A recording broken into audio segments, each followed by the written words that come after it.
Alright, today I'm here to talk to you about one of the key issues that I see a lot of players have that if they fixed, they could significantly improve as a player. This issue is crosshair placement. Now when I'm watching new players play, new players, and even some old players that just have a bad habit, is their crosshair tends to be in wonky positions. The two positions being, they're not putting it where an enemy can appear from, and they're not keeping it generally around head level. So when we go to the first issue of where an enemy could appear from, typically people are going to put their crosshair, or my crosshair is right now, right in the middle of any location that has no real semblance of a purpose behind it. Because if someone were to appear and attack me, it would either be from behind, in which case I'm dead anyways, or it's going to be from cat corner. So what you want to do generally is you want to keep your crosshair wherever you think an enemy could appear from. That way you're always going to have a chance where you can win. So in this regard, I want to keep it on the cat corner. That way if someone were to appear right now, even if my crosshair isn't optimally placed towards the head, I still have a chance to win.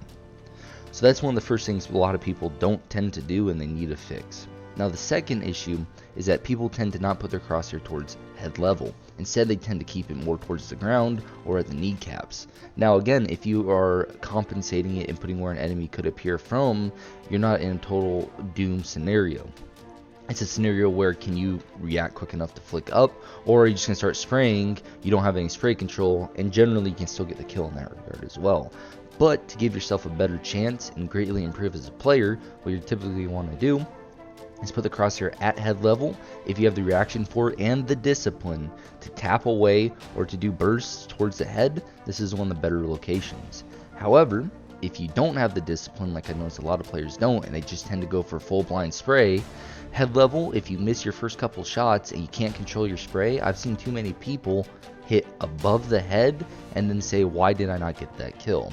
So typically what I would recommend is either head level again if you can have the discipline to burst the head or tap the head, or keep it about around chest level so that way when you're spraying you can get the headshot from there. It just depends on what you are comfortable with, how much self-control you have, and what you think you can do in those scenarios. Now, let's assume that you were able to do this, and you're always keeping a constant mind whenever you're playing games to keep your crosshair at these locations. Over time, you're generally going to have a better sense and muscle memory to keep your crosshair always at head level. So that's the first thing you need to do. But let's assume now, okay, you keep the crosshair at head level and where an enemy is going to appear from. That's not going to mean when you're pushing, when you're defending, that's great. But when you're pushing, that doesn't mean that you're going to be able to do exactly everything you're going to want to do. Because even if I keep my crosshair there at head level, that doesn't mean that when an enemy appears, you're going to get the kills. There's two different ways that you're going to have to do to fix this. First is either you're going to be pre-aiming specific things.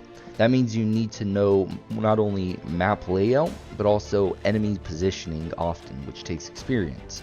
So pre-aiming means you're pre-aiming every angle in which enemy could appear from. So while I'm clearing out cat, I want to peek behind stairs and make sure no one's there. Because if I were to peek out right now, I would die. Secondly is you're going to need to adjust for elevation. Because again, you want to keep the head level. I don't want to be pointing right here in the middle of stairs if there's an enemy sitting at the top of stairs. So I'm peeking around a corner, I see nothing. Then let's pretend right behind this box where they can drop off down to CT, there's an enemy up here. I want to be pre-aiming towards head level. I want to pre-aim wherever I think an enemy's going to be at, so that way when I swing out, I'm able to get the quick kill, come back in, right? So you want to keep the crosshair wherever you think the enemy's going to be at, often through playing a ton of games and getting used to how different people play. And you're just keeping around, you're looking towards Goose, right? And you're keeping a general area. Often a lot of players freak out and say, well, I wasn't exactly on where I thought he would be. As long as you're making the reaction time, you're trying to close the gap as much as possible. You're trying to make your reaction time adjust as quickly as possible, so that way you don't have to do all the work. So let's assume my crosshair is bad and I peek around the corner like this. I'm looking down towards elevator. Well, if I see someone up on site peeking me boxes, my flick from down here straight to boxes is a lot more difficult on me than if I were to pre-aim and be off. Let's say I'm peeking exactly on boxes and peek around, my flick is just a lot tinier. A lot tinier of a space, a lot more precise. It's a lot easier on me to make that shot. So So you always want to, again, keep the crosshair at head level, and you always want to keep a general area pre-aimed where you think they're going to be, so then you can make the minor adjustments that you need to whenever you're coming around corners. And that way, it makes aiming a lot more easy for you. As you're coming out, you're able to do a lot more. But let's assume that you don't know maps. A lot of players, when they're starting out, don't know maps, and a lot of veteran players too only tend to play specific maps such as Dust 2, Inferno, Mirage.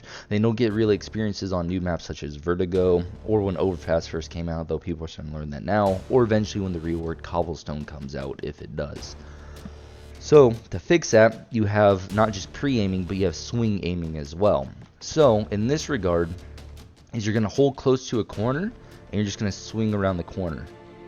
And that's all you're doing at head level, and that gives you the ability to get trades as you see fit. So that way when you're popping around corners, you're not really having issues of if an enemy appears, you can immediately kill them. So as I'm coming here, instead of pre-aiming, because let's assume I don't know the map. If I come around the corner and I'm trying to pre-aim something, I'm out in the middle of nowhere, that's pointless. So just keep your crosshair locked on a hinge, and you're just like a door. You're opening it up, you're peeking through, and you're just kind of swinging off of it best you can. It doesn't have to be perfect, but you're swinging across, clearing out everything. And this can be a good setup to not only get to know the maps better and know where enemies are going to appear from, but to be able to help you clear out corners better as well. And these are the two different things that you can do on top of good crosshair placement in general to get better at the game within a relatively short amount of time. And that way, you're able to go into games and you're going to notice your score is slowly going to go up. So one last thing I'd like to do at the end of the videos is give a quick nade usage. And for this one, it's going to be on Dust 2 A long for the CT side. So as you're holding towards pit right now and you're waiting for an enemy to push, if you know that they're coming either through nade usage or flashing over long up top, or if they're going to be running out then they have footsteps, what you're going to want to do is hide within pit, pull out a smoke, and generally in this location right here, when we're looking towards the elevated position, the railings on this house, you want to look somewhere in the middle and just do a quick run throw. And all this will do for you is it'll smoke towards long, perfectly blocking it off. This will give you time to either reposition if you need to, let your teammates rotate into position, delay them best they can. It gives you numerous different options to help you hold long in a better, more successful way. Boom. That's it.